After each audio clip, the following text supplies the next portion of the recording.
ಬೇಸಿಗೆ ರಜೆ ಅಂದ್ರೆ ಕೇವಲ ಮೊಬೈಲ್ ಗೇಮ್ಸ್ ಅಥವಾ ಪ್ರವಾಸ ಅಂದುಕೊಂಡಿದ್ದೀರಾ? ಹಾಗಿದ್ರೆ ಕೋಲಾರದ ಈ ವಿದ್ಯಾರ್ಥಿಗಳ ಸಾಧನೆಯನ್ನ ನೀವು ನೋಡಲೇಬೇಕು.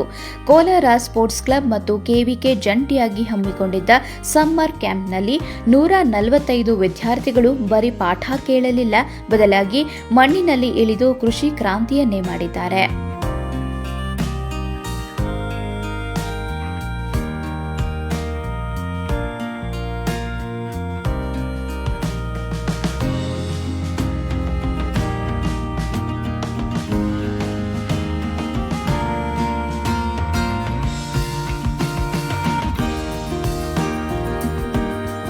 ಈ ಪುಟಾಣಿ ವಿದ್ಯಾರ್ಥಿಗಳು ಬರೋಬ್ಬರಿ 4500 ಸೀಡ್ ಬಾಲ್ಗಳನ್ನು ತಯಾರಿಸಿ ಎಲ್ಲರ ಹುಬ್ಬೇರಿಸಿದ್ದಾರೆ.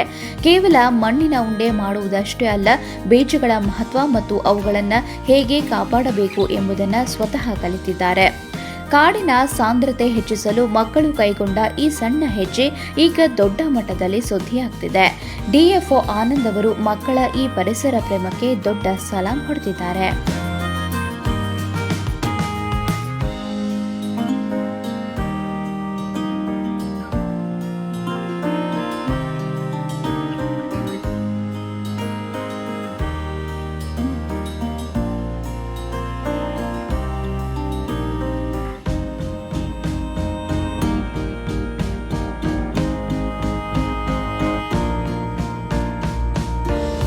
ವಿದ್ಯಾರ್ಥಿಗಳನ್ನ 4 ಗುಂಪುಗಳಾಗಿ ವಿಂಗಡಿಸಿ ಕೃಷಿಯ ಪ್ರತಿಯೊಂದು ಹಂತವನ್ನ ಪರಿಚಯಿಸಲಾಯಿತು.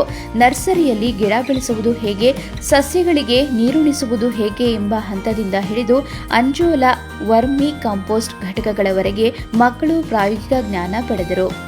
ಕೋಳಿ, ಕುರಿ ಮತ್ತು ಮೀನು ಸಾಕಾಣಿಕೆ ಕೇಂದ್ರಗಳಲ್ಲಿ ಪ್ರಾಣಿಗಳಿಗೆ ಸ್ವತಃ ಆಹಾರ ನೀಡುವ ಮೂಲಕ ಮಕ್ಕಳು ನಿಜವಾದ ರೈತರ ಜೀವನವನ್ನು ಹತ್ತಿರದಿಂದ ಕಂಡರು.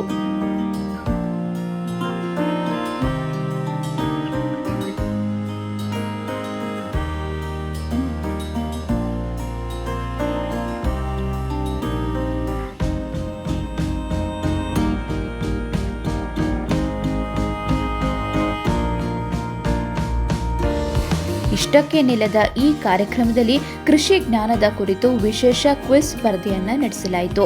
ಕೆವಿಕೆ ಮುಖ್ಯಸ್ಥರಾದ ಡಾ. ಶಿವಾನಂದ ಹೊಂಗಾಳ ಅವರು ಮಕ್ಕಳಿಗೆ ಭವಿಷ್ಯದ ಕೃಷಿ ಶಿಕ್ಷಣದ ಬಗ್ಗೆ ದಾರಿದೀಪ ತೋರಿದರು. ಕೇವಲ ಪುಸ್ತಕದಲ್ಲಿದ್ದ ಕೃಷಿಯನ್ನ ಪ್ರತ್ಯಕ್ಷವಾಗಿ ಕಂಡ ಮಕ್ಕಳು ಈಗ ಕೃಷಿಯ ಅಭಿಮಾನಿಗಳಾಗಿದ್ದಾರೆ.